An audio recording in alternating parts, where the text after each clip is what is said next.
अमृत विचार के news bulletin में आपका स्वागत है। पेश है देश दुनिया की 5 बड़ी खबरें। बुलेटिन के आखिरी भाग में सुनिए रियल-टाइम समाचार। केंद्रीय गृह मंत्रालय ने कुछ राज्यों में पूर्णबंदी से संबंधित दिशा निर्देशों के उल्लंघन का संज्ञान लिया है और सभी राज्यों से इन्हें सख्ती से लागू करने को कहा है।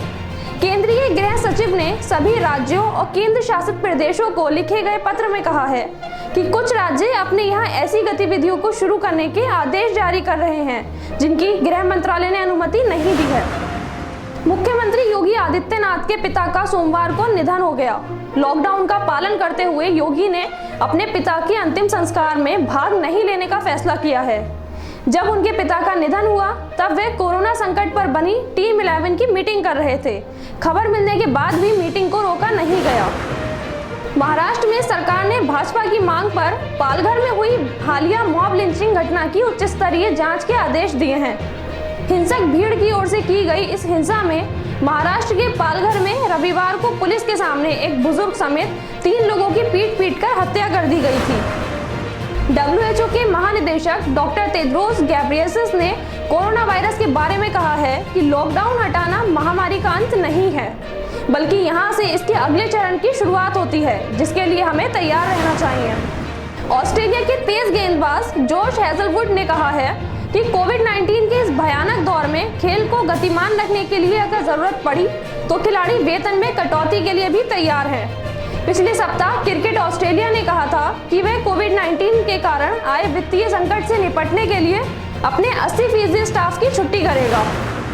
और अब पेश है रोहिलखंड समाचार।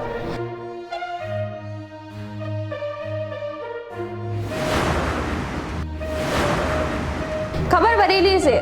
जिन लोगों को उम्मीद थी कि 20 अप्रैल से लॉकडाउन में छूट मिलेगी, उन्हें अभी भी सुरक्षित अपने घरों में रहना होगा।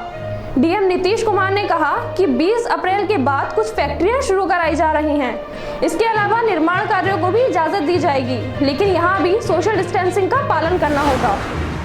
खबर मुरादाबाद से। अवंतिका कॉलोनी में सड़क पर कई तरह के नोट चिपके मिले।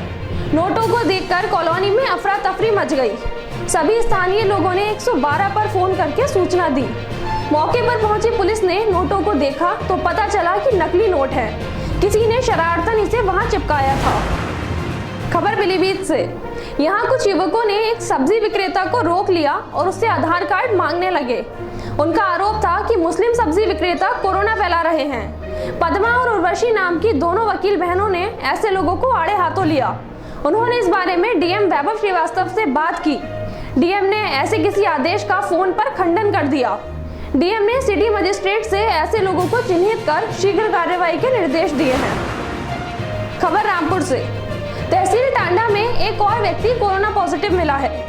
सोमवार को जिला अस्पताल में आई 60 लोगों की जांच रिपोर्ट में टांडा के मोती नगर निवासी एक व्यक्ति की कोरोना वायरस रिपोर्ट पॉजिटिव आई है। रामपुर में कल 10 लोग कोरोना पॉजिटिव पाए गए थे। खबर शाहजहांपुर से।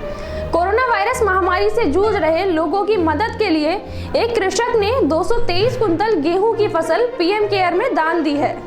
गुजरात के बड़ौदा निवासी धर्मेंद्र सिंह लाठर ने तिलहड़ तहसील के गुलड़िया चक झाऊ गांव में लगभग 12 एकड़ जमीन खरीदी थी।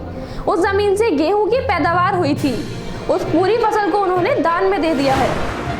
आखिर में बरेली के मौसम का हाल। बरेली में सोमवार को 34 डिग्री सेल्सियस तापमान रहा। कल मौसम ठंडा रहेगा। दिन का तापमान 31 डिग्री रहने की उम्मीद है। कल हल्की बारिश के आसार हैं। इन खबरों को डिटेल में जानने के लिए लॉगिन कीजिए हमारी वेबसाइट www.amritvichar.com। नमस्कार।